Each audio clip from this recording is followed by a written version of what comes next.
And that boom worked. Well, we'll see. I'm sorry if it didn't. Anyway, I digress. I'm here today to talk about what I think is the most underrated Sega Mega Drive game of all time. That game is General Chaos. It was an amazing kind of action strategy game where one group of soldiers battles another group of soldiers, usually with a big lake in the middle, and you duke it out. It was great fun, single or multiplayer. So I really have always wanted to do a video about this game. But I want to do a better video than just a normal video. So what better way to make an enriched and invigorating fun video than to get the guy who created the game in there to talk about it with you. And that's what I've done. The guy that I spoke to is Brian Colin. He created General Chaos. Before that, he cut his teeth in the arcade game, making classics like Pigskin, Arch Rivals, and, with great fanfare, Rampage, another bona fide classic that we talked to him about. Now Brian was a really good sport, and he was keen to talk us through the whole making of General Chaos from beginning to end, and he even gave us some tantalising information about a potential sequel, but I'll talk about that later. First up, I sat down with Brian from his swimming pool in Chicago, Illinois, and my first question to him was, Brian, where did the idea for General Chaos come about? Here's his answer. Enjoy this video. I wanted to do a real-time strategy game, but an action game, not something that, played like an Avalon Hill 4-hour, move these little pieces here, and here. I wanted to do something that took advantage of the arcade skill set of, fast shooting, whatever. And someone from Electronic Arts somehow found out about Jeff and I, and they contacted me and said, hey, would you come work for us? And I did not want to move to California. I was a new father, been married a couple of years, and I said, no, I love Illinois, I love California, but only to visit. And we talked back and forth for months, and then finally they said, well, what if we just gave you enough money to start your own company? And the idea itself for Chaos goes back to one of my earliest games that I worked on as a Bally Midway employee. I started for them in 1982, and I worked on a game called Ant Raid. And the premise was that two anthills fighting over garbage food, edible items in a city dump. And you had super soldiers and worker ants and soldier ants and queen bees that you had to feed. And it was a hysterical two-player game. And that idea of controlling more than one character to do, real-time strategy carried over, and the ghost of Ant Raid is obviously evident in games like Sarge, the arcade game Sarge. You you ran back and forth between your helicopter and your tank, and then in Arch Rivals, obviously you were controlling a basketball team of two players where you could pass to each other, and Pigskin where you were controlling a half dozen players.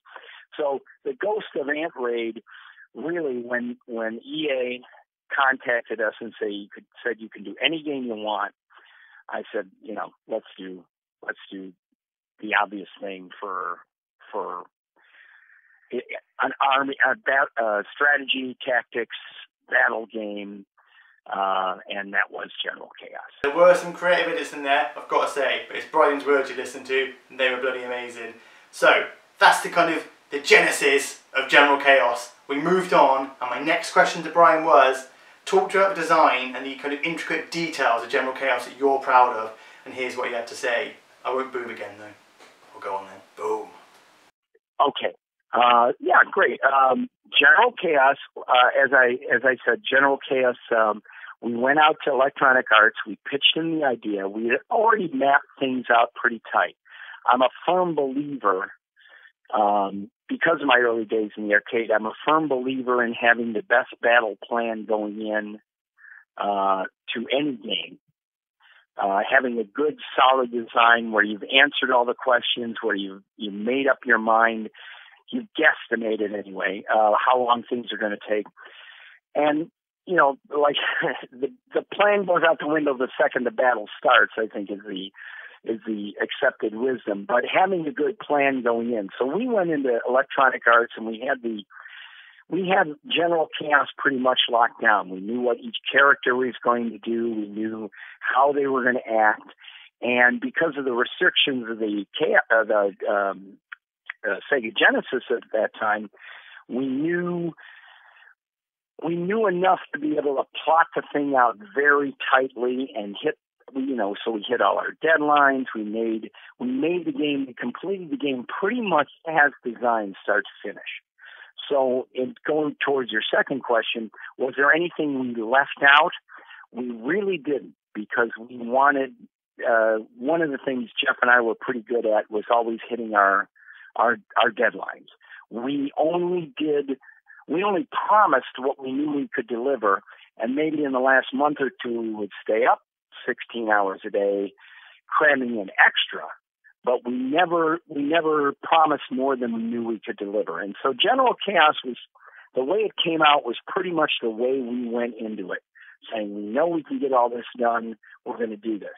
Now, having said that, what you may not know about, because it's not really common knowledge, is throughout the process of making General Chaos, about halfway through, EA, just seeing what we've done so far, said, we have good feelings about this. Are you interested in doing a sequel? So we were all through General Chaos coming up with what we were going to do in the sequel. And the sequel was going to be called Major Snafu. And it was going to contain the Terminator style, my cartoon version of, Terminator style robots trying to take over the world so players could battle them and everything else. And so there was a lot we came up with while we were making General Chaos that we just said, okay, this is for the next one. This is for the next one. This is for the next one. So we didn't really leave anything out of General Chaos that we came up for it, but we came up with a lot of stuff that we wanted to do for the sequel.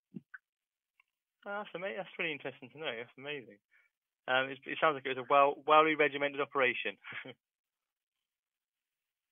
We would always add stuff towards the end, but we very seldom took stuff away. We tried. Jeff Nauman was the programmer, my partner. He's the guy I did games like Rampage and some of the others with. We kind of gravitated together because working with, in a big group situation, we saw what would happen if you tried to reach too far and then the game plug gets pulled because you didn't get the game done. We were both more about, let's get it done. And if we can add more, great. But let's get the game done. So, and I'm still that way today. I like, to me, the difference between someone working on a game and a game designer is a designer is someone who finishes the project. And General Chaos was a joy. It was a joy to work on from the start. EA couldn't have been nicer. They gave us full latitude with everything, and it was a wonderful way to, as I mentioned, we left midway, so it was a wonderful way to start.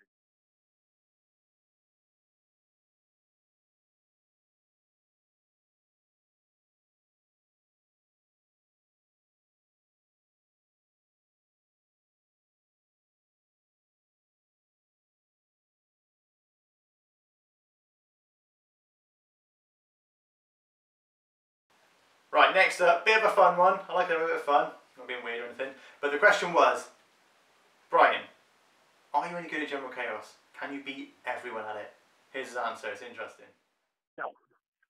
There is no game I've ever created that the average player can't kick my butt.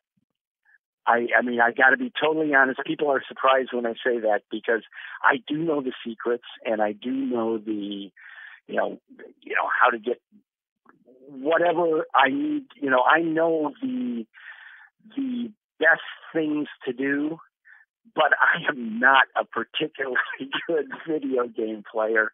The average player can usually kick my butt. which I have no problem with because I get a kick out of just playing. Playing for me is its own reward.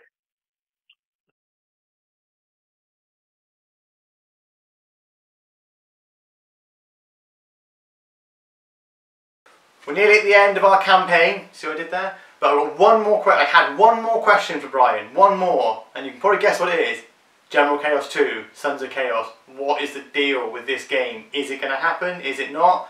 Brian was really keen to talk to me about this. So I'm going to run the video of his answers with some really cool exclusive videos as well. But before I roll it, I want to thank you guys for watching yet another interview video with us. Hope you've enjoyed it. We really enjoyed making it. I'd like to thank April, our sponsors, for providing us with some amazing t-shirts. I can't employ you guys enough to go on their website and grab some t-shirts, cups, or anything else they're putting out there. I especially like the new Nirvana tee. You know it when you see it. But without further ado, here's Brian's last word on General Chaos. Enjoy. It is the case. I can't speak directly, but I can kind of dance around it a little bit. The Kickstarter thing, unfortunately, within days of typically, I should probably back up. I'm a very simple businessman. When I formed Game Refuge with EA, we kind of set up a precedent of people come to us, they pay us money, we make games.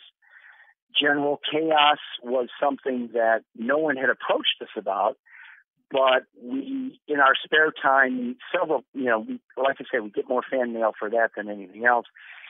So many people had asked for it, and when touchscreen became solid thing, and the whole, it's like, it's time, Brian. We've got to.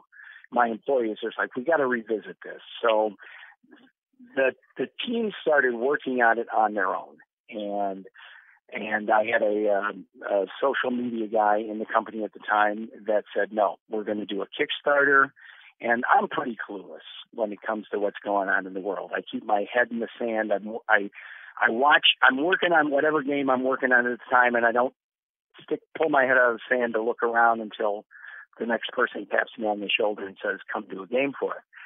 So, but we had a social media director who said, look, the time is right.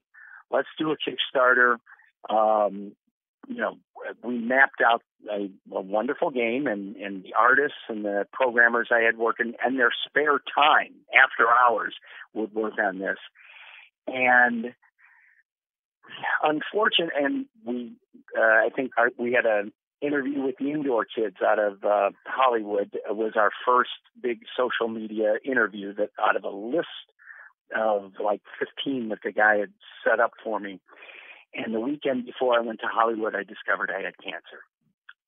And so the Indoor Kids was the only interview I gave. And unfortunately, we weren't able to do the kind of big media push that we had hoped to do. And while the cancer thing ended up well, I think the result was we didn't get our Kickstarter out in front of as many people as we'd hoped to. So we didn't make our Kickstarter, all of which you can cut this out of the interview because you know all this, because we didn't make it. Where is it now? It's still in limbo. The characters are done. The scenery is done. We've got most of the basic gameplay done. We got that all done. Well, not we, my team. My team basically got all that done 3 years ago, and we have been trying to work out how we want to finance the completion. I've got a client right now who has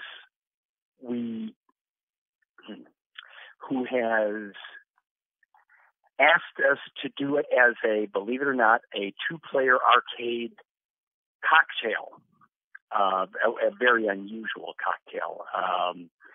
And that project is, we've got another 3 months of another project we're doing for them, and then we're going to revisit that because it was the third out of a 3-game contract, and we're just finishing up the second game, still finishing up second game.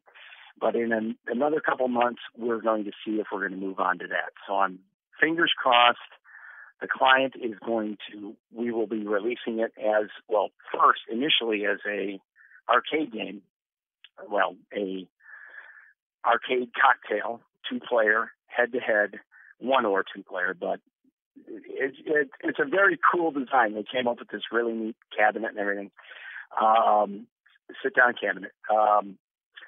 If that doesn't work, I'm talking to, I'm going to pause and take a breath here. Hold on. I have, since the cancer, I've got dry mouth, so. I'm sorry to hear that. I'm sorry to hear you had health problems. Well, it's worked out good. You're in good shape now. But yeah,